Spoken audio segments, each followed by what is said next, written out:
Welcome to NFL Primetime on ESPN Plus, presented by Dell Technologies. Your new Dell PC gets your holiday to-dos done faster. Well, welcome to NFL Primetime, Week 18, first one of 2026.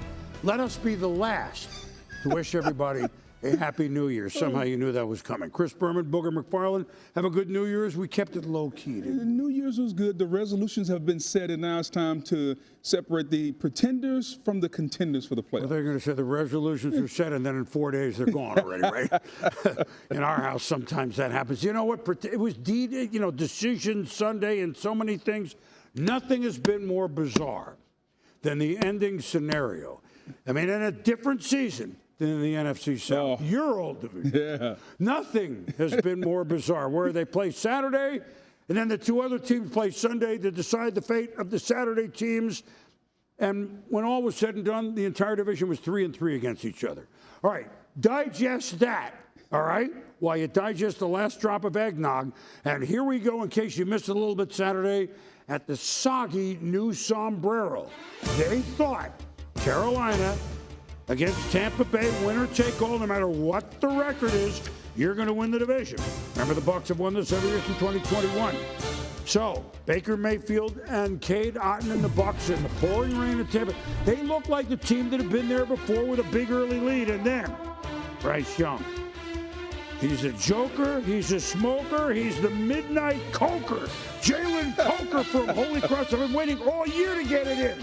Panthers cut it to 16-14, but a big third down. That was Mayfield to Cade Otton. Tampa wins the game against Bryce Young, and so they think, well, then maybe they think they're both 8-9. We won. We would win a two-way tiebreaker. But no, as you know by now, then what? In an amazing scenario, the Atlanta Falcons had a chance to be a tri-champ of the division, even though they had no playoff hopes. If they could finish 8-9 by beating who else? Division foe, the New Orleans Saints. It gets stranger and stranger. Here we go for the division, except Baker Mayfield, rooting for Tyler Shuck, same number, Saints. Bryce Young, rooting for Cousins. Atlanta, if they win, Carolina's in. If the Saints win, Baker's in. Kirk Cousins intercepted. Carl Granderson. But then, Jamie Robinson, a special teams ace all year for Atlanta, blocks the punt by the Saints. Felipe Ballpark Franks recovers it, and whee!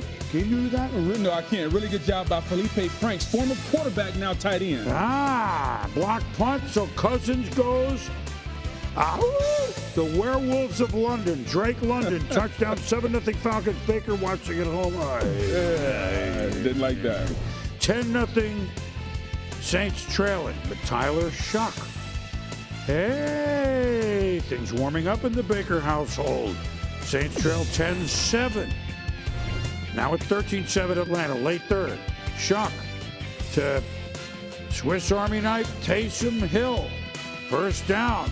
Saints, here they come. Bucs, here they come. Shut to Kevin Austin Jr., but he's wide open, but pass interference on Pettis, really? Yeah, kind of a ticky-tack call. I understand what he sees, but he really gets ran into. I don't like the call. No, Baker, how do you think he liked the call? He's moved from the couch to the kitchen. You got to be kidding me. Not pleased at all. So forget the touchdown. They do get a field goal, but now they're down 16-10 until Shuck.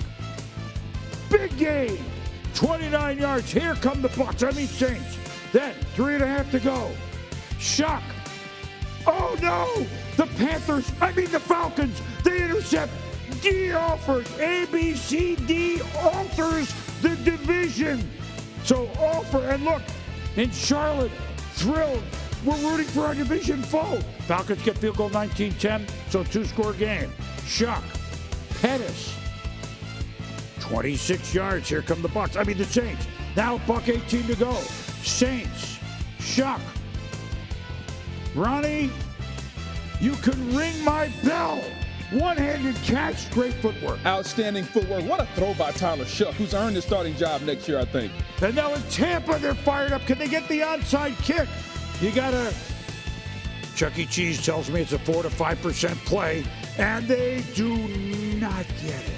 It's only about 2 or 3 hour drive from Charlotte down to Atlanta. Tickets available, and they went in, and Raheem Morris and the Falcons end up tri-champ, all three champs, if you will, 8-9. But the Falcon result and the win means that Carolina Panthers at 8-9. They are the team that will get a home game as the number 4 seed and move on to the playoffs. And clearly, Booger, I think this is all to the Dave Canales and the Panthers' credit. They arrived a year early, and oh, by the way, by accident, they're in the playoffs. I don't mean by accident, they've earned it. No doubt. At the beginning of the season, nobody thought that the Carolina Panthers were going to win the South. But they did it, and they're a year ahead of time. And boom, now that they're in, they're going to host a playoff game. A game at home where they've already beaten the Los Angeles Rams at their house once this year already. They're not perfect, but they have a formula that's got them to this point. They can run the football. They got 2 backs, Chuba Hubbard and Rico Dowdle. The offensive line is pretty good. Defensively, they got a really good secondary. It all depends on the young quarterback. Can they create some big plays with Tedorow McMillan down the field? But boom, make no mistake about it. They earned their way into the postseason by how they played this year and the fact that they are way ahead of schedule winning the NFC South. Congrats to them. And listen, just an aside, because I feel very strongly about it, as you're about to hear. A losing record, they should win the division, but they shouldn't have a home game. Baloney.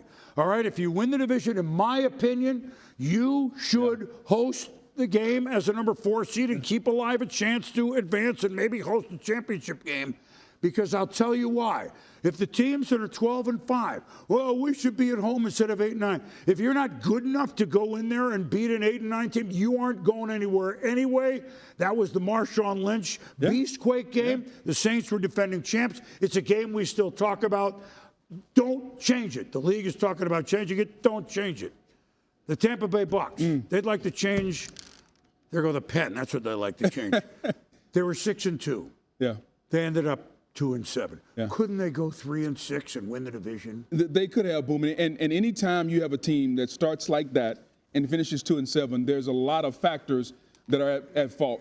The special teams were horrible, as we talked about all season long.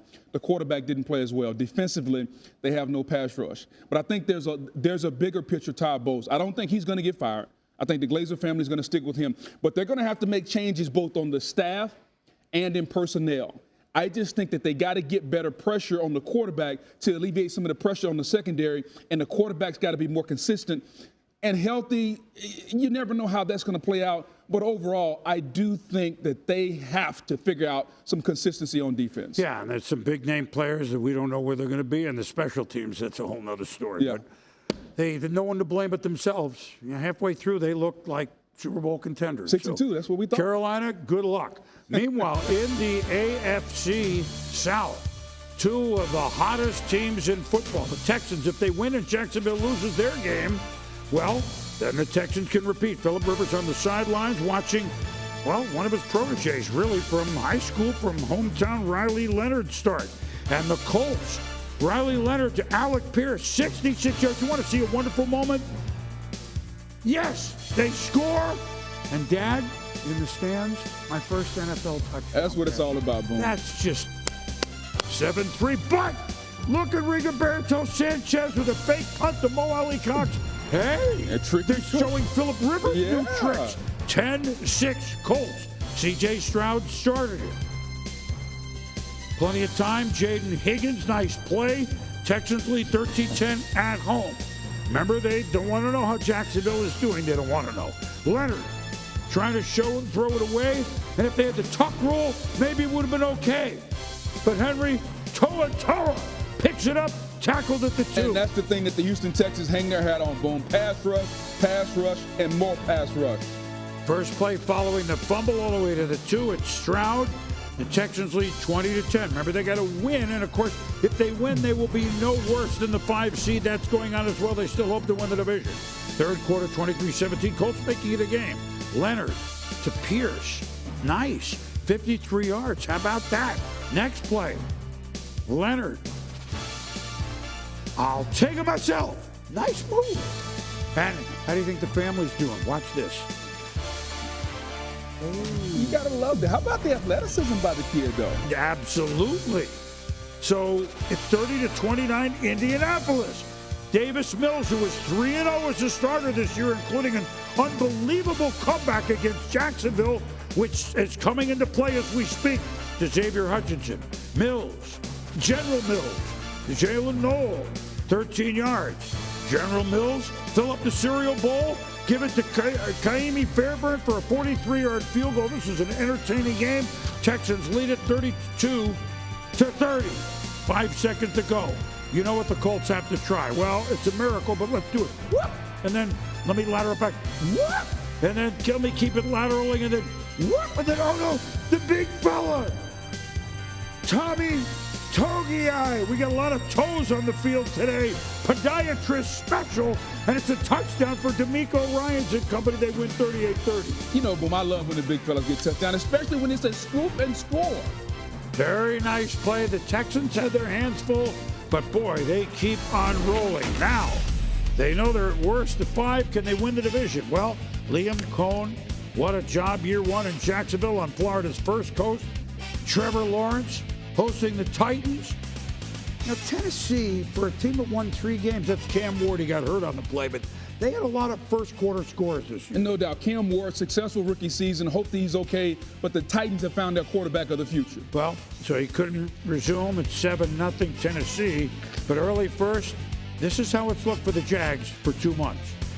Trevor Lawrence to our first president, Parker Washington. Oh, that's right down the middle of the fairway. You know that Jacksonville is like a single-digit handicap golfer? Yeah, I like Maybe they all know that. They all get together maybe in May. Well, Brenton, people are strange with the end zone for TD. Then 14-7. Brandon Allen is in Tennessee. Uh-oh. This is what the Jags do. They force the second most turnovers going into Week 18 compared to the Bears. Antonio Johnson, touchdown. 22 picks, Jags. No doubt. As long as they get those turnovers, Boom, dangerous team in the postseason. 21-7, 2 minutes to go before the half. Lawrence, Quentin Morris, the route is on. Lawrence, 38 passing and rushing touchdowns this year, 28-7. And then 67 yards at the end of the half, Cam Little. What do you mean it's not a record? Oh, yeah, he kicked a 68-yarder earlier this year. Here's the thing I love, Boom. How about this? He aimed at the right upright and said, you know what? I'm taking the right side out of play with a little draw, and then taps his chest. Yeah, I'm that good. You know what? They're all golfers down there. It's Florida's first coast. And so the Jacksonville Jaguars, they have won 8 in a row. They win the division, supplanting Houston with a 13-4 record. And Trevor Lawrence, you don't think the Jags are having fun? Diamond Grill's locker room was a blast.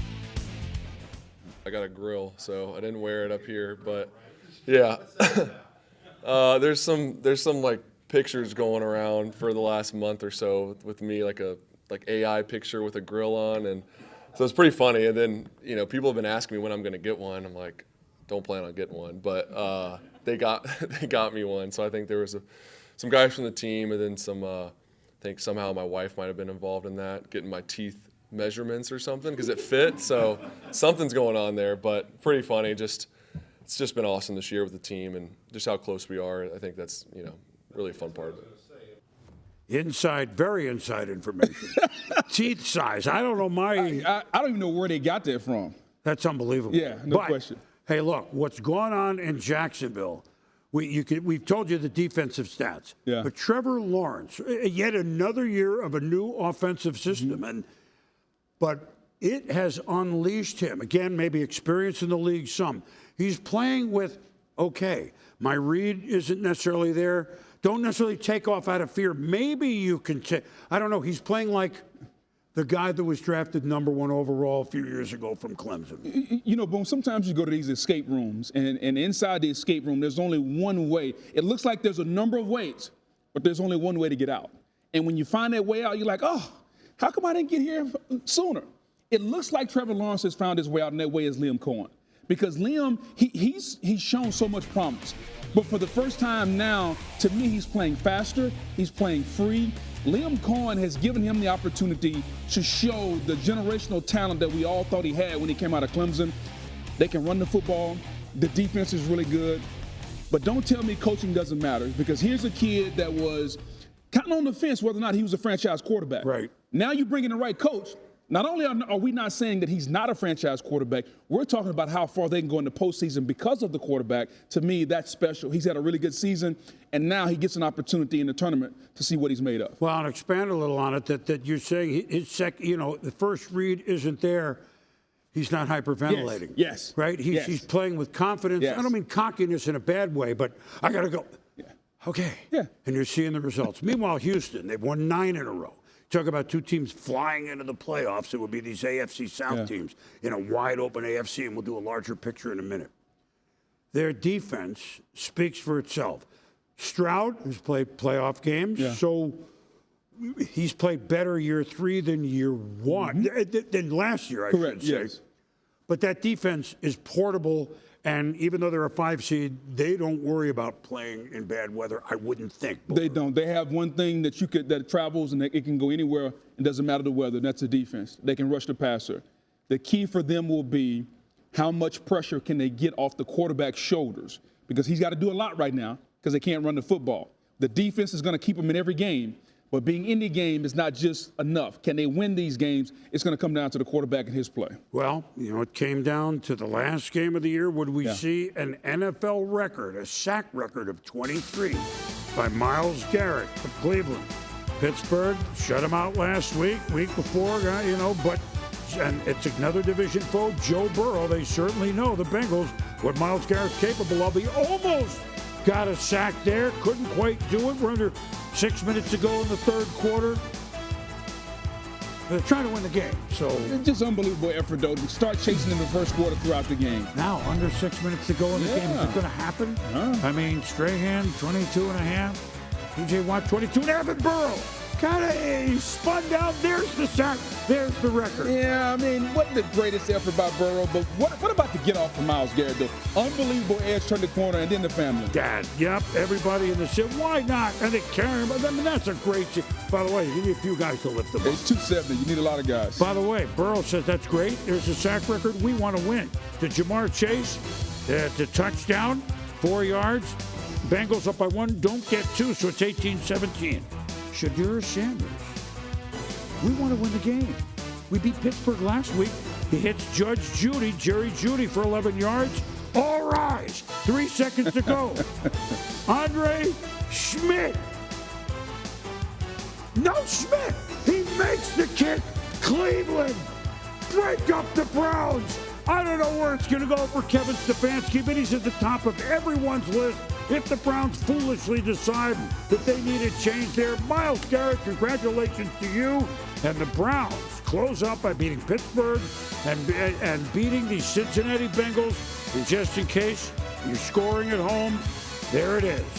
Congratulations to Myles Garrett, beating the record of T.J. Watt Steelers. And, of course, Oliver Michael Strahan, Hall of Fame, 22.5 New York Football Giants. Here's the new record holder. I think I said it earlier about how to dream and I didn't get it. So I was like, we gotta deny fate, whatever it is. We gotta make it happen. Find your dreams come true. I mean, been waiting on this my whole life, my whole football career. So I knew I had it in me, and damn, I wanted that 25. But they made it real difficult these last 2 games, especially. But really these last 3. So. That'll be the next journey. Trying to go out there and get 25. I mean, I'm going to say the obvious here. It's not amazing that a guy that used to hit 18 homers now hits 65. In Myles Garrett's case. He does this every year. Boom. Congratulations. Without a doubt. 7 straight years, double-digit sacks. 5 out of 6 years, first-team All-Pro. And he doesn't get hurt. He plays every game. He won Defensive Player of the Year 2 years ago. He's going to win it again this year. So that's 2 out of 3 years. He's getting better. I don't think he's reached his ceiling yet, Boom. And right now, if he stopped playing today, he's a Hall of Famer. He has an opportunity to be the greatest defensive player the game has ever seen. And that's up there with Reggie White, Lawrence Taylor, some of the greatest game changers we've ever seen, because he plays an impact position and he's getting better and better every year. He talk about, can I get to 25? It's doable. He's getting better, Boom. He's 6'5", 270. He's got less body fat than I'd ever dreamed of having. And his ability to rush the passer has gotten better and better. There's not enough superlatives that I can use about this young man. I think he's the best defensive player in our game, and he's only getting better. Did you hear what everybody in the division just said when you said he could retire now? Really? Like he's going to retire? And here's the thing, Cleveland's always behind. He has so many less pass rushing opportunities than a team that's up by 10, 14, or 17. Imagine if he gets a consistent quarterback and consistent offensive play where he can be the closer. Right now, he's the hunter. Imagine if he can become the closer, though. That's when I want to see him. Well, here are a couple teams that know how to close it. In case you missed it, Saturday night it was a defensive clinic for the #1 seed in the NFC and the NFC West Championship. Seahawks at the 49ers. The winner to the spoils, to the bye, etc. Sam Darnold gives it to Zach Charbonnet after a sack on the first series, robbed him of points. Yes, good vintage. Seahawks running the ball. They played the fullback, they played Walker, they played Charbonnet, and now Brock Purdy. They've scored over 40 points the last 2 weeks. Niners, not on this day. 4th and 1, second quarter, struggling on offense. 10-0 Seattle. Purdy, pocket. And it's not about that they have got 17 different guys that have at least a sack. 10-3 half Seattle. Then Seattle's defense comes up big. Boye Mafe tipped the ball to put it behind McCaffrey. Drake Thomas, another name you don't know. But they all play amazing defense. Without a doubt, Boom. Defend every blade of grass you can, and Seattle's defense does that with the best of them. Well, they call themselves the dark side. That's what they want to be known, the defense. I don't think anybody is arguing. This, Mike McDonald's crew put on a defensive clinic. More on that in a moment. And the Niners, so close to not having to pack their bags ever for the rest of the year, now go on the road. Meanwhile, Rams, could they be the 5? This is, team is good, if not better than anybody, playing the Cardinals, who were once 2-0, but that's a long time ago. Trey McBride setting records and hurdling records for tight end. What athleticism. We've seen it all year. Simply put, on a year where Travis Kelce may retire, Trey McBride is now the best tight end in football. I set records for receiving in 1 year for a tight end. So, under a minute to go in the half, a tie game. Stafford to Puka Nacua and Puka Shell. Every week we get one. And Boom, it's amazing, his hand-eye coordination and body control. And he's not the biggest guy, but he does this every single week. Amazing. He's unreal. Coach McVay certainly knows that. 66 Rams at the half. But Matt Hawk, this was the day. Why not empty the garage? We saw the Colts do it. The lob for Amare DiMercado. That's the one that you had in the books all year, right? 28 yards. Cardinals, here they come. Jacoby Brissett has played well with tough situations. Michael Wilson has come on. Yeah, he's playing really well, especially since Marvin Harrison Jr. is out. Yep, 43-yard touchdown. Then Brissett to Guara. Hosea DeGuara. The toe drag. Told you it was a podiatrist day. Had a lot of toes in this show. Rams down 2016. Really? You're going to go be the 6th seed after all this? Matthew Stafford said, that'll be enough, thank you. I'm Colby Parkinson. 421 career touchdown passes. Stafford passing a guy named Dan Marino. Remember him? It's either going to be Stafford or Drake May for the MVP. Yes, I remember Dan Marino. Outstanding job getting the tight ends involved. 23-20. They love using the tight ends. And Stafford said, did I say you love using the tight ends? Here's Tyler Higbee, Eleanor Higbee. He reaches in for the touchdown. Stafford with 259, another day of 4 touchdown passes. Without a doubt, and another opportunity where they run play action off the tight end, getting Higbee involved. And the kid, there's the family. That's awesome. The 4 girls. Talk about being a girl, Dad. Oh, how great is this? How great a season has he had, which, of course, is now going into the real season. We talk about it all in a minute. The Rams win after trailing in the third quarter, 37-20. Now, all this other bearings, well, this one not in particular. The Packers are 7 no matter what. The Vikings are trying to end with a winning record and a 5-game winning streak. Vikings, Packers, J.J. McCarthy. Vikings up 3-0 to Justin Jefferson. Joins only Mike Evans, Randy Moss. First 6 straight seasons over 1,000 yards receiving. CJ, green eggs, and ham. It's a kid's story. Into the end zone. Vikings lead 13-0 right before the end of the half. Third quarter. Quick throw to Jefferson by McCarthy, but he aggravates the hand injury. Yeah, and he took his own self out. Not a good look. Hopefully he can have a season next year where he gets healthier. Has missed a lot of football in his career so far. Availability, 2 years. Exactly. Let's see what year 3 does. Chris Brooks, handoff, 4-yard gain. And here's Harrison Smith. Is this the last game for him? Probably so. Viking fans, just in case, want to let him know what a tremendous pro he's been. Been a great Viking, an opportunity to be a Hall of Fame player. He definitely left his impact in Minnesota. And Kevin O'Connell, team was out of it. Guess what? We're going to win 5 out the door. Kudos to you guys and the Pack go into it. They played Clayton Tune today. Clayton named that tune. Well, the tune didn't sound great. Not his fault. 16-3, they lost. All right. Now, Commanders, Eagles. Eagles starting McKee.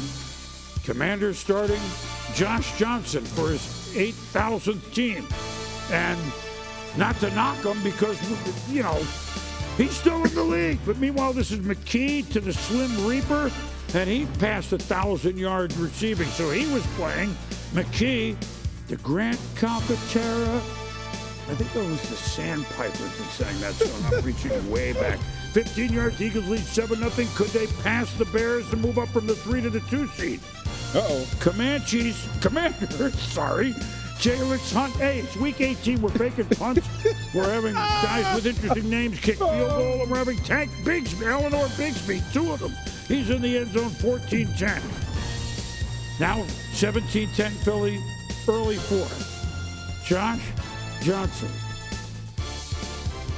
It's going to be incomplete, but yeah, I could see why that would be a flag. Yeah, you can't kind of ride the wide receiver out of bounds. Good flag there. Commanders at the goal line. They take command.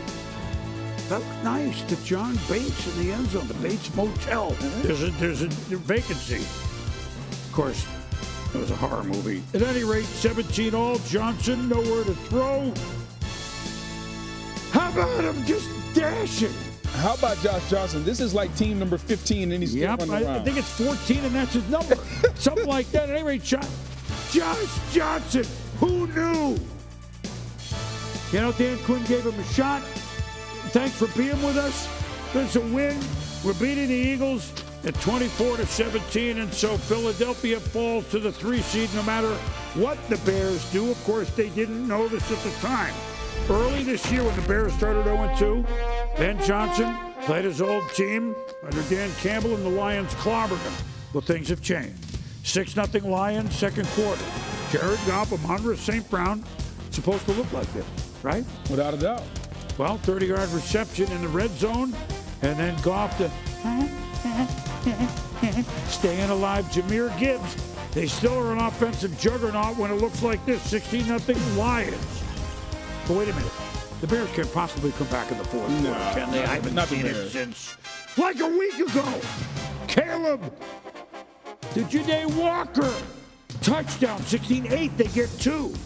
Midway fourth, Williams, Colston Loveland.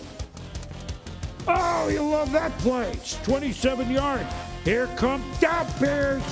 Caleb Williams to Loveland. Touchdown. They go for 2. Dan Campbell goes, really? We're tied at 16.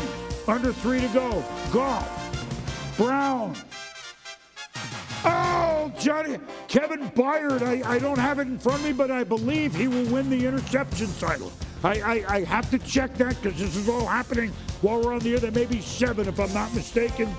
But that's what the Bears do. They force the most turnovers of anybody. As we always say, Boone, tips and overthrows on defense, we got to get those. And so, under a minute to go, young Bears fans fired up. Goff, Brown. Wait a minute, the Lions, they want to get the field goal range at 26 yards. And then, Jake Bates, one of the best kickers in football, down the middle. So the Lions do come back. They sweep the Bears, but Chicago, for a team that started 0-2, they are, because Philly lost, they stay the 2 seed. Of course, they've already clinched their division, the NFC Norris division, and the Lions win that game 19-16. Detroit gets over 500. So here we are. As we do this show, we do not know who's playing who on what day. We don't know, but here are the matchups. Seattle, of course, gets a bye. Packers at Bears, 7-2 for the third time. They split 2 wild games. 49ers at the Eagles, 6-3. They were hoping not to see that, I would think. And 5 Rams at Carolina 4, where they lost just a few weeks ago. As far as 49, at any rate, I'm checking one thing. At any rate, look, here's Seattle with the bye. It's like America just discovered them the last 2 weeks. Give me credit. No question. I've been telling you, Boog, you played that. For a defense like this. Yeah. Nothing exactly the same. Mike McDonald, second-year head coach. Yeah. I know he'll say it's the players, and it is. He is the defensive counterpart to 2 of the very best coaches, Sean McVay and Kyle Shanahan. And the fact that they toe-to-toe and have won this division and have won it with the authority. They've given up the least points in football, with Houston allowed a lot on this day. I think they're the least, and they've scored the second most of anybody. Nobody knows that. They have players. You can look at the stat sheet, for example, the Leonard Williams. What kind of year? What do you mean he had 1 tackle? He didn't do anything. Baloney. He took up 3 guys in the middle. They're playing defense with a vengeance. Isn't that what you see? Boom. It's a defense that starts up front. We talk about Lawrence and Leonard Williams. They got corners on the outside with Witherspoon and Woolen. They got players everywhere from a defensive standpoint. And to your point, they gave up the fewest points in football. Well, guess what, Boom? They also have the biggest point differential in football, also at plus 191. Think about that. They've scored 191 more points than they've given up. On paper, they're the best team in football. The one question mark they have is at the quarterback position. He's turned the football over 20 times. 17 picks, I think, 3 fumbles. They know that. They play around that. Yep. And they play with him. They can run the football. They got a 2-headed monster, Charbonnet and Kenneth Walker. They have a coach that is, to your point, can match wits with the best offensive minds in the sport. They're the 1 seed for a reason, and they're the team to beat on the NFC side. Oddly enough, they have a better road record than home, but that is a rough. His road record is unreal. On 15-2. Yeah. The Seahawks, the 3 years they've made the Super Bowl, they have been the number 1 seed. Again, that's different this year because look, that whole division, the Rams, I know they're on the road now, but formidable as heck. I would not want to really play Philadelphia because, as we said on the show last week, Booger, I haven't heard a lot from Philly for a few weeks. Let's play some football for 6 weeks. We're defending champs. Maybe it'll work. Yeah, I know there's warts, but Philly, Rams, and Seattle, 3 to the post. The other teams are very capable, starting with San Francisco. But do you see those 3, at least as we start the playoffs in the NFC, or wherever it matches up, do you see them ahead of the other 4? I do. Philly, Rams, Seattle, they can beat you in a number of ways. They can beat you with the quarterbacks pushing the football down the field. Defensively, they can have one of those games where they just shut you out. They can run the football. Both of them have quarterbacks that can make plays. And so I look at teams, once the tournament starts, once we get into the dance, how many different dances can you do? All right, I like the 2 steps, the fox, the waltz. I like them all, Boom. You got to be able to do a lot of different dances. And the 3 teams you mentioned, they can do a multitude of dances, which gives them a lot of different ways they can win. But here are the Chicago Bears going, what about us? We were 0-2, and now look at us. We're not scared of the 4th quarter. No. And San Francisco, they've scored a lot of points. I mean, the NFC loaded. Fascinating as heck. Now, AFC, in case you hadn't heard, number 429 and final game at the Ralph was Rich Stadium, with Ralph Wilson Stadium. You can go on to Highmark now. It's the Empire State Building in Buffalo. This is outside the big tree, the pub that everybody goes to before the game. There's Josh is going to start. He's going to have 1 play. He's going to give it to Cook, who ran for 15 yards. Will that be enough to get the rushing title unless Derrick Henry goes off? It will. And so Josh keeps that streak going, but it was more Mitch Trubisky at quarterback against the Jets. And they're the Jets. And that's Dawson Knox, and he's open by 20 yards. Wow. 7-0 Buffalo. This was a party. Nobody left the stadium, even with 1 minute to go in a blowout. Ty Johnson, they're the Jets. 14-0. By the way, well, we'll give you an amazing stat on the Jets in a minute, which, look, I grew up at Shea Stadium. I went to the last game there, too, but we digress. Mitch Trubisky to Ray Davis. Touchdown. As he tackled, didn't hit the ground, they said, that's an interesting call. He rolled in the end zone. Landed on the linebacker, and the linebacker carried him in. Wasn't down. That's a touchdown. 21-0. I mean, the Jets are going to get routed again. Trubisky looking for Gabe. Almost picked up by Quincy Williams. It hit him in the hands. It would have been their only interception of the year. It's impossible. He's got like a club on that hand. I give him a little. No, I'm not giving him, but I mean, you cannot. It's impossible to not have an interception off a doink or something all year. But that's what the Jets accomplished this year. Trubisky to Davis, they go for 2, 29-0. And then Trubisky, they're having a blast, right? Fans having a blast. They shoveled the place a day or two ago. The Jets did score at the end. 35-8 as the Buffalo Bills have ended an era. They'll move across the street in a stadium that will allow for snow, but they're going to take care of the wind and cover the fans.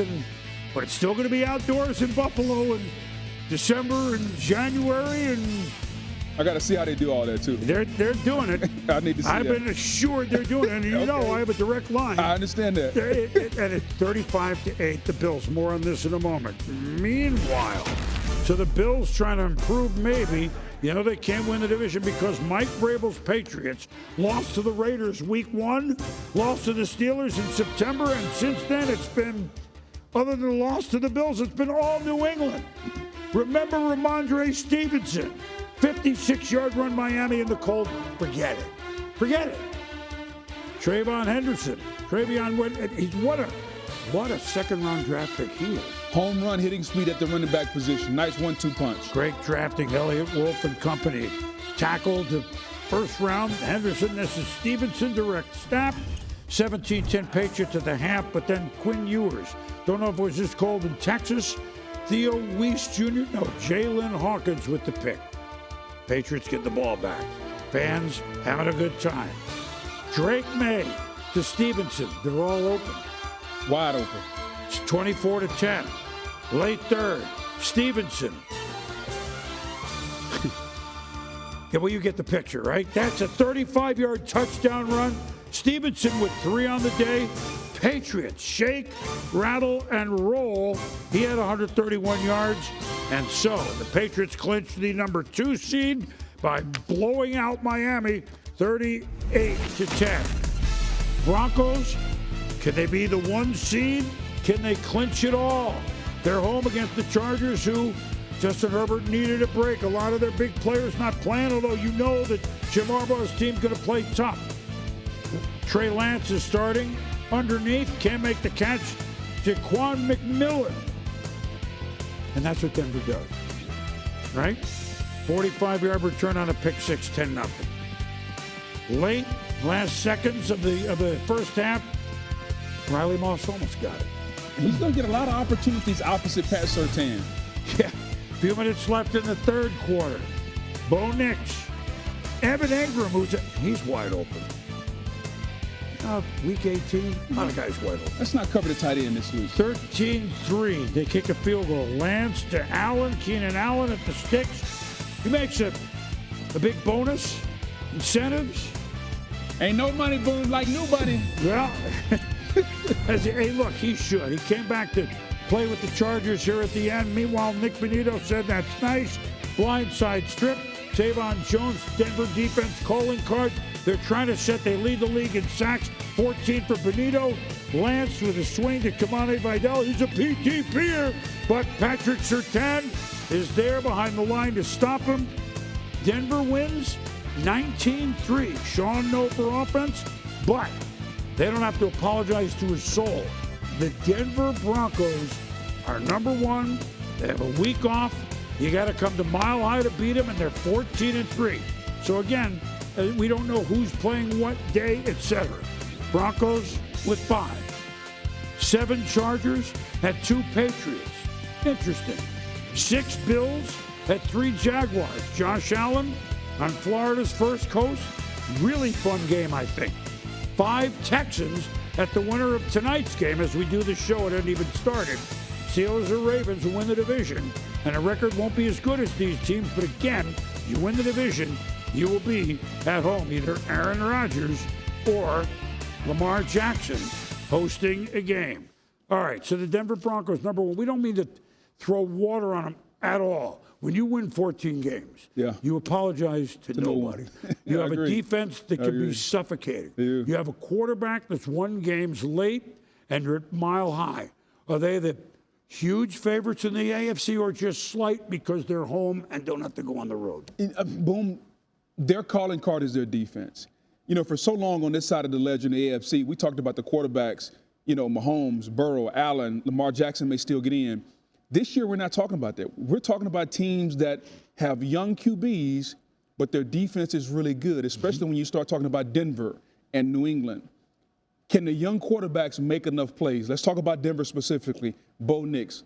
Is Sean Payton going to take the shackles off at some point?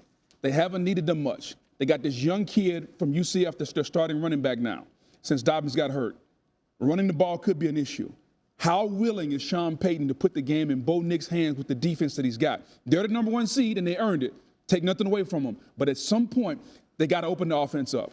You know what's interesting? We brought up the quarterback's book, to your point, and we talked about it before. The AFC, 3 different categories, all right? We're just listing in order of the seeds, the quarterbacks. Bo Nix, second year. Had a playoff game last year. They lost to Buffalo. Where does he go with it? Drake May. Certainly in the MVP conversation as well, he should. Unbelievable year. New England, second year. What does he do? But then there are the 2 in the middle, Trevor Lawrence and Justin Herbert. We've been there 5 or 6 years. We know they're good. They've seen a lot. Maybe this is their time. And C.J. Stroud, I'm going to put since his 3rd year with the younger. And then you have Josh Allen, who, of course, with all his pelts, and Lamar and Aaron, the winner of that. So that's the, I don't want to say seniors, they're the ones with the accomplishment with the resumes. So you got a couple with amazing resumes. You got a couple who've been waiting in the wings with Herbert and Lawrence. And then we have the 3 youngsters. I find it fascinating. I just thought about this, and I'm going to give a shout out to your old partner whose seat I sit in now, Tom Jackson. When you talk about Josh Allen, if not now, when?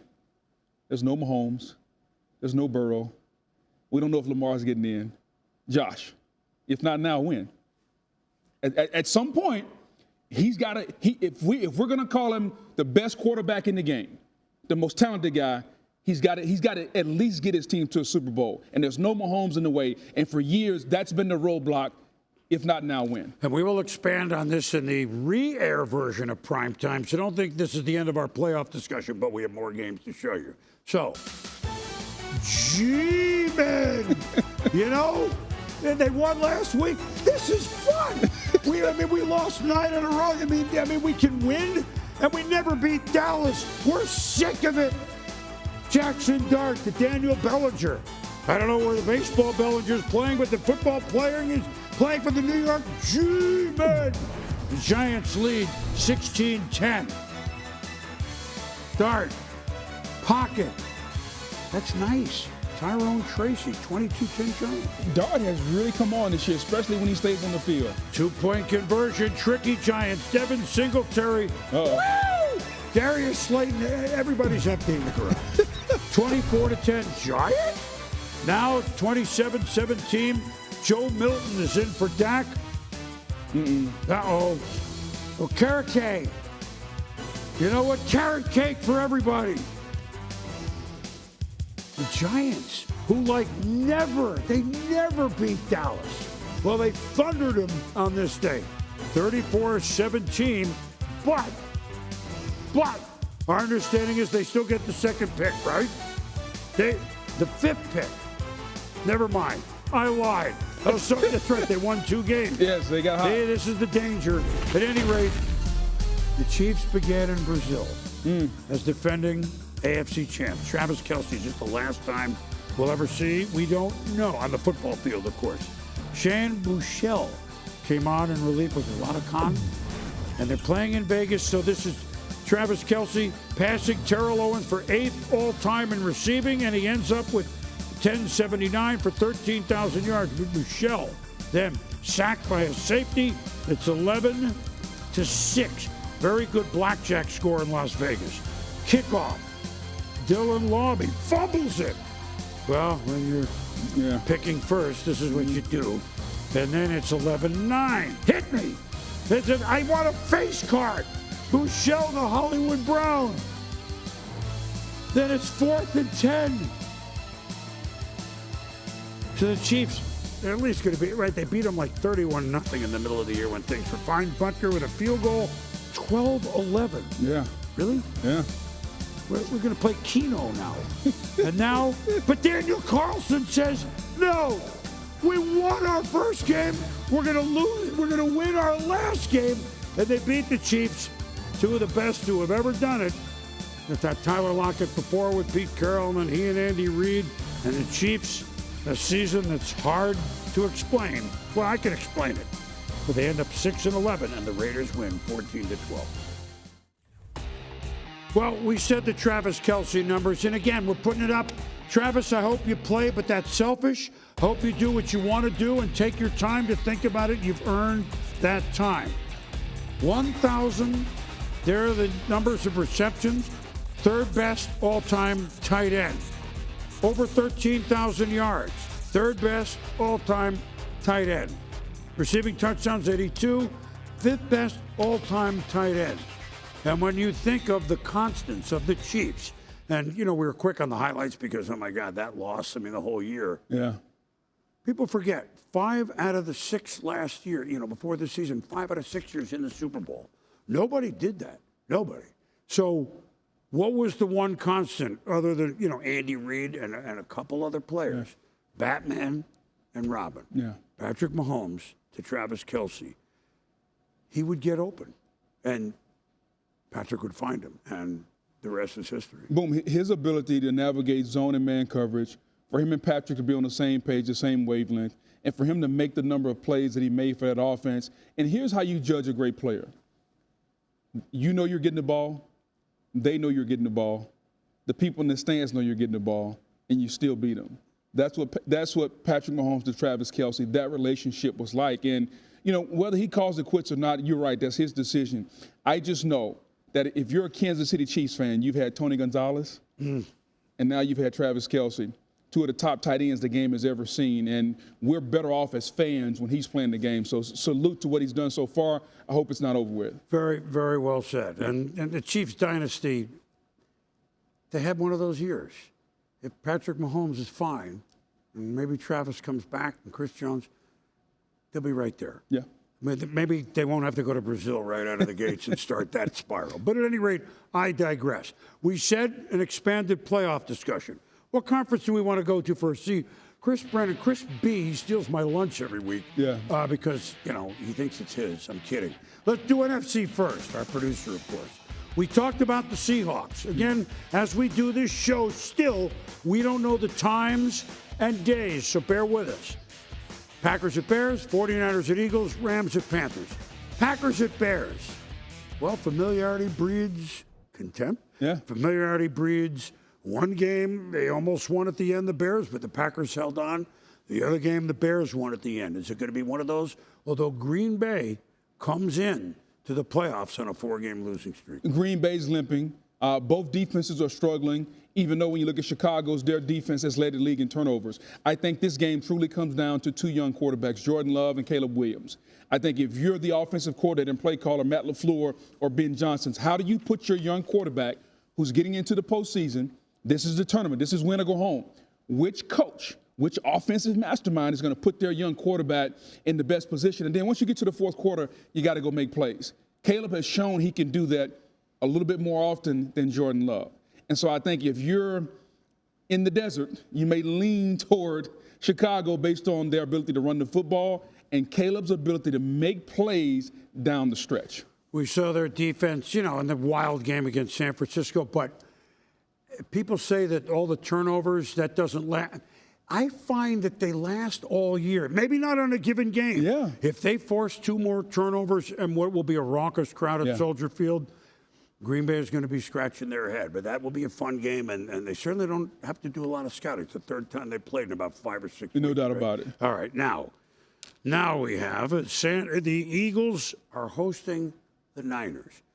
One difference from that championship game, they have a quarter. Brock will have a shoulder. Now, of course, he got beaten up a little bit against Seattle. We talked about Philadelphia earlier in the show. Their defense is as good as anybody in the playoffs. I know Seattle, I know Houston, but when Philly turns it up, they're right there. We're not trying to rank them. We're trying to say, here are the 4 or 5 that are outstanding, and they're one of them. The offense, we know the story. The question, but Hurts wins games. Funny, when he throws for less than 200, they win all the games. Somewhere there's a message in there. Barkley, can they approach the way they ran the ball last year? Now, San Francisco, probably not what they wanted, but San Francisco can score. So can they score 20, 23 on Philly? And even though Salah's defense isn't, what they would like with all the injuries, can they win a 23-20 game on the road? That's going to be something that they're going to have to do. When you look at the 49ers, it's amazing they are where they are without Bosa, without Warner, without Brandon Ayuk, boom, who was supposed to be their top receiver. We haven't seen him either. So 3 of their highest paid players are no longer going to be on the field. It's amazing they are where they are, and it's only because of Kyle's mastery on the offensive side of the football. Robert Saleh and his defense is bending but not breaking, and Brock Purdy has been outstanding. We talk about Mac Jones and the job he did. Brock Purdy has been worth every dime they spent on him. He's been as good as advertised.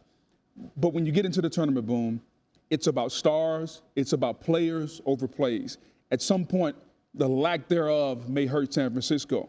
And I want you to listen to that sound right there. Listen, boom. That's what's coming out of Philadelphia right now. We love it. That's what's coming out of Philly. Nothing. We haven't heard nothing in a while. That means that they're focused, they're quiet, and their ceiling is higher or as high as anybody left in the tournament. They got championship pedigree. They got a quarterback who's mobile, who can run the football. They got Saquon Barkley. The offensive line should be as healthy, and they got a defense led by a Super Bowl winning coordinator in Vic Fangio, that their front 4, led by Jalen Carter and Jordan Davis, they can shut you out. It's an interesting phenomenon we have here. 2 well-coached teams.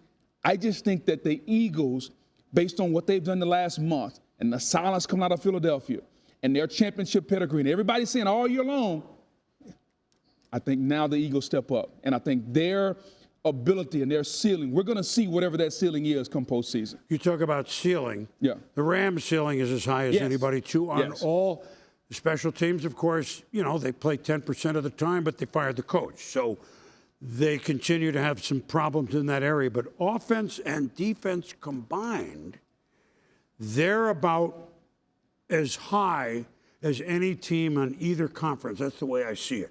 Yes, they went into Carolina, Booger, and lost. That was when Bryce Young threw on 4th and 12, like 3 or 4 times was great. That was a real coming of age of the Panthers, who will go in. Why not? They're not. They shouldn't feel a lot of pressure, if any. But the Rams, can they reestablish what we saw in 3 quarters of the game against Seattle and the last quarter of the game against Arizona? And if so, they are going to be a tough out, even though they're on the road. Without a doubt, and it's going to be about health. Devontae Adams. They need their 1-2 punch. They need Devontae Adams and Puka Nacua to go along with those tight ends and Matthew Stafford healthy. If they get that, and the offensive tackle, Alaric Jackson, is healthy, that offense, they can put up points on anybody, boom. Defensively, they can rush the passer. That defensive line, Kobe Young, Fisk, Jared Verse, they got so many guys up there. The key for the Rams will be, can they cover on the back end? Can they cover man-to-man? And if their secondary can hold up, they have as good an offense and defensive combination that's left in football. The one shot I give the Panthers, what do they do best? They play really good defense. They got 2 good corners. And they can run the football. They can run. Chuba Hubbard, Rico Dowdle. Go back and look at if you look at the last game when the Rams came in there, they ran the football down the Rams' throat.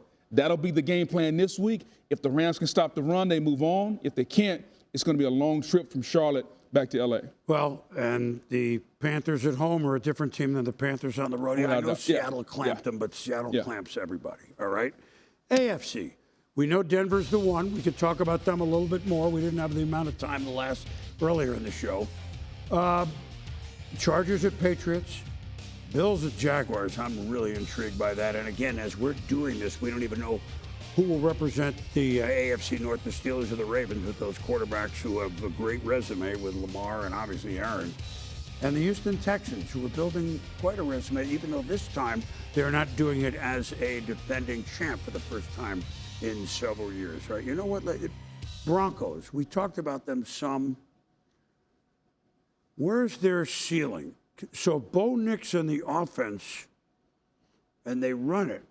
If they get better, although we've been kind of waiting, although it sounds terrible, we don't mean to overlook all the fourth quarter and the one-score wins. They keep doing that against Denver. All of a sudden, that altitude, as Tommy said, Tommy Jackson would say when we played there, we were terrible. Nobody complained about the altitude. We started to be good, and nobody could breathe. Yeah, it's exactly. funny how that works. So they have that going for them. They have a suffocating, no pun intended, defense on them. Can they win 2 home games against whoever they play? And that's the luxury they have with the bye, because they're going to get well rested. You'll get Surtain back healthy. Even though he's playing now, he'll get healthier. Yep. The key's going to be for Sean Payton. How much does he trust Bo Nix? Because you can't hide in the postseason, Boom. You can't hide. It's really simple. Quarterback's got to play. You can't run. You can't throw checkdowns all day. Your quarterback's got to push the football down the field. Your coordinator and your play caller's got to be aggressive. How are they going to push the football down the field? And defensively, Bonito, Cooper, that defensive line, Allen, they have to continue dominating. They are going to go as far as Sean Payton trusts the quarterback. The running game is what it is. They're playing a rookie at tailback since Dobbins is out. How much is Sean going to allow Bo Nix to put the game in his hands at some point? That'll be the key for them. They had a chance. I mean, they led the league in sacks as a team. They didn't quite get the record, but, Myles Garrett did that individually. Obviously, we know that. Chargers at New England. First thought is, we said this a little earlier on the medium range, 5-year veteran, 6-year veteran core. Justin Herbert, and he's taken a lot of whacks this year. And I think, again, I don't want to be a weatherman here, but I think it's, to your point, you don't think so, warming up toward the end of the week in New England. So maybe it's not ridiculously cold for a team out of L.A. I think that's helpful for them. It's subjective, by the way. So does Herbert put the team on its back? And they're just not built well enough to come from behind by 10 or 13 or 16 as a rule. But the longer that game goes, the more dangerous the Chargers are. That being said, New England isn't sitting here as the number 2 seed and supplanting the Buffalo Bills also in the playoffs by accident. Their defense is always in the right place. Drake May, if he's not the MVP, he's going to be really close. And they, you don't realize it, points allowed. Pretty low. Pretty low. Just like the teams Mike Vrabel used to play for. In a game that features 2 really good coaches, 2 really good young quarterbacks, I think the edge is in New England. I think Mike Vrabel is worth 1 win with his ability to game plan. I think the combination of Josh McDaniels and Drake May has shown us throughout the season that it can be lethal. Drake May, if it's not for Matthew Stafford, Drake May is probably going to win the MVP of our league. They can run the football, 2-headed monster, Henderson and Stevenson. The key for New England is going to be this. We've seen at times the defense has been really good. We've seen a couple teams run on them a little bit. We know what Jim's game plan is going to be. You're going to try to run the football, play action pass, protect Herbert. Weather, I know you don't like the weather, is going to be a factor. West Coast team in LA coming to Boston, Foxborough. If it's below 40, that's cold. That's in the book standard. It probably of cold, will be. and that's in the normal thing. If it's below 40. I was saying it wasn't going to be 11 like it was the other night here. And so how willing and how does the weather play a factor with Herbert, the broken hand, all right, being able to push the football down the field? I think if you're New England, you got to come out, you got to start fast. Look for Josh McDaniels and Drake May. They're going to use the old Cowboy formula. We're going to throw early, and we'll run it late. Let's get off to a good start. Score points by throwing the football, and we salted the game away running the football with Stevenson and Henderson late. Well, and they're on a roll. Yeah. They lost only Buffalo on that field, the second half of the second 2/3 of the season. All right. Interesting, because here's Josh Allen, which we talked about before. Can he be Superman? Well, we're going to elaborate on that. 6 Buffalo at 3 Jacksonville. So the Buffalo Bills, they have best quarterback who's in the playoffs, and they have a running back that won the rushing title. Derrick Henry might run 200 as we speak, but at the moment, with one game left, James Cook is the running champ. Defensively has not been their most stellar of years for Buffalo. It's good, but not great.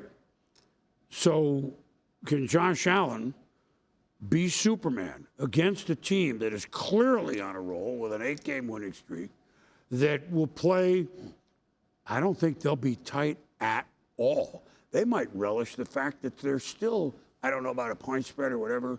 We're playing Josh Allen. We're a small market team. We're in Florida's first coast. Liam is from Rhode Island, so of course it's small market. They had one Pro Bowler, the long snapper. You don't think that's going around the locker room as well? Without a doubt. They're going to be tough to beat, having not lost for 2 months. And you know the pool will be full of fans. Without a doubt. If you're Buffalo, as I said, Josh Allen gets an opportunity in the playoffs with James Cook, without Burrow and Mahomes for sure, maybe without Jackson. No excuses. We always talk about we can go back to 13 seconds. We can go back to wherever they played. It's always been Mahomes. No Mahomes there. So Josh Allen, what are you going to say now? I think Jacksonville is the scariest team on the AFC side. I think they're the scariest team, Boom, because of the combination of Liam Cohen and Trevor Lawrence, their ability to run the football with Etienne. Defensively, we talk a lot about Chicago and the turnovers. Jacksonville is right there with them as far as turning the football over. They're a young football team. And oftentimes in the National Football League, coaches have to manipulate and manufacture motivation. It's hard to manufacture grown men to get motivated. Liam doesn't have to do that. Hey, small market team, we got one Pro Bowler. They don't respect us. They don't believe. I've seen them go on the road. They went to Denver, in the Mile High, in the altitude, and they beat Denver in Denver. They can beat anybody. I think they're the scariest team on that side. The quarterback may be the most talented. He may not have the most pellets on the wall. But from a talent standpoint, Trevor Lawrence, when he plays at his best, he can play right there with anybody. I'd go to Vegas and put some of your money on the Jaguars, Boom. Well, it's maybe his time, like we talked earlier. Him and Herbert, one of those two is really going to step forward. And they're playing the AFC East teams who, well, the coach in New England knows what they're doing. The coach does, but certainly Buffalo has been there many, many times. By the way, they're already driving from Buffalo down with the campers. They're going to try to get as many tickets as they can. I just know this, but take them a while to get there. That's a long way. It's okay. It's 95. I know the route. Houston. They're playing either Pittsburgh or Baltimore. So for us to even go deep into this game, we talked about what Houston has. Where is C.J. Stroud's game? Because we know that Houston has a defense. He doesn't have to put up 30 points. You wouldn't think so. By the way, one other note on Jacksonville. They got a guy that kicked a 67 and a 68-yard field goal. So in a close game, keep that in mind. I'll leave that out. Where is C.J. Stroud, who's going up against one of the either Aaron Rodgers or Lamar Jackson? What does he have to do to win that game on the road? Remember, they've always opened at home. Yeah, without a doubt. He can't turn the football over, and he's got to make plays with his legs. And the reason I say he's got to do that with his legs because they can't run the football. They haven't had Joe Mixon all season long. Their running game, I know Marks has done as good a job as he could, but the running game is just not what it needs to be. So there's more weight on his shoulders to do more. He's got to be Josh Allen-esque. Not only does he have to throw the football and not turn it over, he's going to have to get 3 or 4 key first down with his legs running the football. That was a knock on him coming out of college. Can he improvise and give those second reaction type plays? He's got to do that now that it's the postseason. I know he had the concussion earlier in the season when he was scrambling. He's got to put that in the back of his mind. He's going to need to make some plays. I think he can, Boom.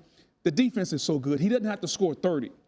He needs to get to 21, 24. That should be enough. The key will be, can he get there running the football with his legs and then getting Nico Collins involved down the field? For a team that hasn't been in it much, they've been in a few straight years, is my point. So they're not neophytes here like some of these other teams in the AFC. Well, a couple of milestones, which we'll certainly go into where we're going with game balls. But before we do that, the 429th and final game at the Ralph. The Bills Stadium opened in 1973. O.J. Simpson was on his way to a 2,000-yard season, the first game ever. The Bills beat the Jets, fitting that it was the last game. Number 429, the Bills beat the Jets. Cook won the rushing title. OJ with 2,000 yards, I got news for you, won the rushing title that year. So there's bookends. Playoff games, the Bills won't have any. They're 16-3 lifetime. The only quarterbacks that started home playoff games for the Bills, not Joe Ferguson, Jim Kelly, Josh Allen, and then one by Frank Reich. You might remember that comeback. But today, Sunday, the first Sunday of January, was a day in Buffalo that it was very emotional for thousands, tens of thousands of people, including the ex-players of the Bills. This ran on Sunday NFL Countdown, our second part of our discussion with Jim Kelly, Thurman Thomas, and Steve Tasker. You'll enjoy it.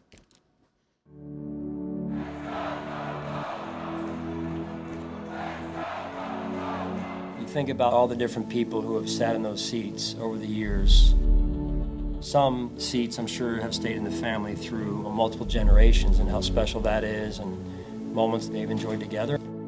Certainly, I'm sure a lot of people are looking forward to the new stadium, but let's not rush to get over there.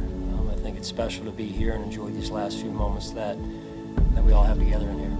Where else would you rather be than right here, right now? Okay, we're tearing it down, we're moving, we got the moving van, etc. You get to take something from here with you to your house, to your whatever. It could be something real, it could be something up here. What do you take? I don't know. I already got my stool that I had back there. Somebody sent me an empty keg that they had on one of the last Super Bowl that they drank, and they sent it to me and with a lid on the top of it so I could use it as my stool. Okay. It's pretty cool. Yeah, and I still have it. Yeah. For me, it's just the memories. I mean, I remember and got so many memories of this stadium, you know, sitting on the sidelines in those plastic heaters. You know, I don't know if, for me, if it's one thing that I can take from here, because I think the memories will always be there. It's all Buffalo today here in West New York. 51-3. Buffalo represents the AFC in Super Bowl 25. You're walking in here with you guys. This was your office. Not only, most people don't know that you practiced here every day. You dressed here every day. So when you walk in here, this really is you ever think of how many hours you spent in this room, let alone it wasn't our office, it was the kitchen. I mean, we were all there. It was family. We were all sitting around the kitchen table in here. I mean, this is our living room. We'd literally lived in this joint for a decade. Our playground. Yep. We had fun. This is our playground. This was our house. We lived here. We lived here. They don't call it home field for nothing. It's home. The greatest comeback in the history of the NFL, and we were there. I've moved a couple of times in my life, new homes. And there's always that moment, even if you're moving into a great spot, you say goodbye to a place like that, home. Man, it's hard. You go through the rooms and think about all the people that you've been with in those spaces. There's a lot of life in that. We were kids. We were kids in this home. It's hard to say goodbye.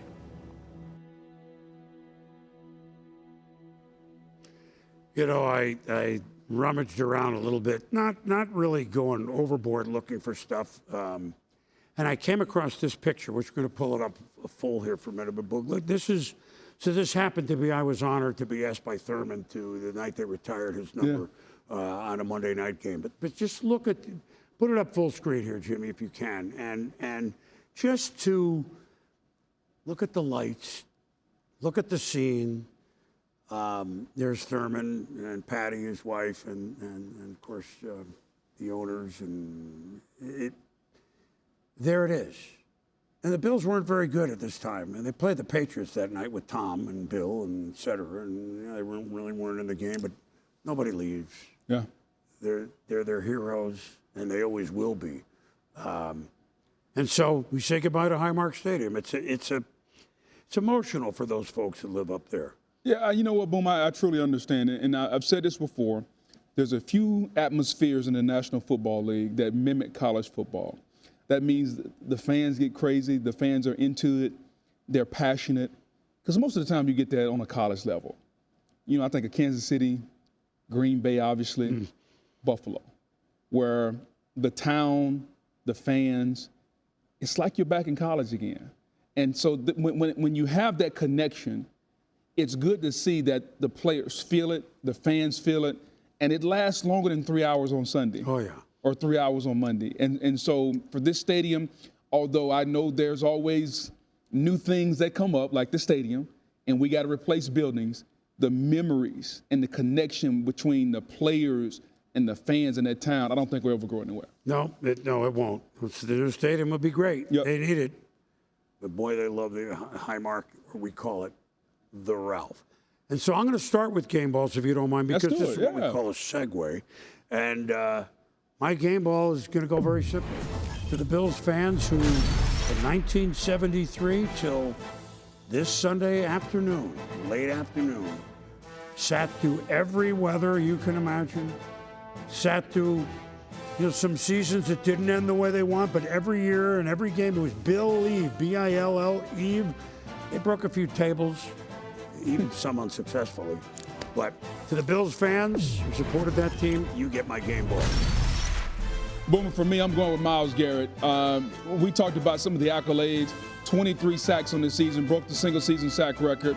He's made first-team All-Pro 5 out of the last 6 years, 7 straight years, double-digit sacks, outstanding. And I think at this point in his career, Boom, he's only getting better. Truly will be one of the greatest defensive players to ever play this game. All right, so game balls go to a record holder and a town, Western New York. You know, we have a Sunday night game to show you, but just to get on record, and I don't mean to I'm going to go out there and pick, all right, Super Bowl. I'm going to pick Seattle and Buffalo. All right, that's my call. Your thoughts? You can even update it next week. I'm going Seattle and New England. Okay. I honestly think Seattle, based on their point differential, where they are, and there's something about New England, man. Something about Drake May. The combination of he and Josh McDaniels, Mike Vrabel never should have been out of Tennessee, but I digress. Now you put him in New England. They're just young enough, Boom, they don't know what they don't know. And I think they're going to make a run. I'm going Seattle and New England. No, it's a rematch of the last time we saw them. I believe that was in Arizona or Miami, one of those? It was Arizona, and it was 2014, and Seahawks figure they owe New England a yard.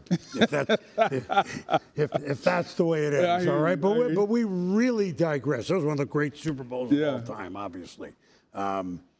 So the winner of the Sunday night game is going to say, whoa, what about us? But since we don't know who's winning, we can't pick it yet. So Baltimore at Pittsburgh for the marbles in the AFC North. Scott Van Pelt, you've been a pillar on this show all year. To you once again, my friend. I've been called many things, Boomer. I appreciate that. What a football game in Pittsburgh. Anytime these teams play, it feels significant. It feels like it matters. It mattered quite a bit tonight. The two longest tenured head coaches greeting one another. We got holy water on the field in the end zone. Keep that in mind for later. It's scoreless, 4th and 3, opening drive. Lamar Jackson, Devontae Walker. He's got 5 catches this season. 3 are touchdowns. Baltimore leads 7-0. Pittsburgh goes for it on 4th and 1. The Hayward brothers. Cameron trying to shove baby bro Connor forward. They don't get there. Baltimore takes over, kicks a field goal, double-digit lead, 10-0. 2 seconds left in a half, 10-3 game. Pittsburgh passes on the field goal, tries to get the equalizing score. Kenneth Gainwell bottled up in the backfield. Baltimore monster defensive stop. 3rd quarter, 1st and goal. This time, Hayward brothers combined for a score, and we're tied at 10. Later in the 3rd, on a 3rd and 9, incomplete, but worse.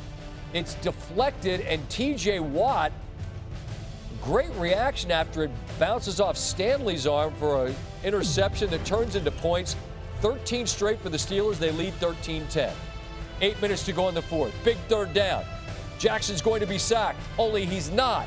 And then he directs traffic and sends Zay Flowers deep with a linebacker on him. It's a perfect pass from 50 yards as Jackson avoids the sack, climbs the pocket, directs traffic, and drops it out of the sky so softly. 17-13 Ravens. Pittsburgh answers.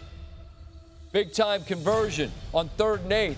Pat Freiermuth inside the 10 later in the drive. Another 3rd down conversion, this time for a touchdown.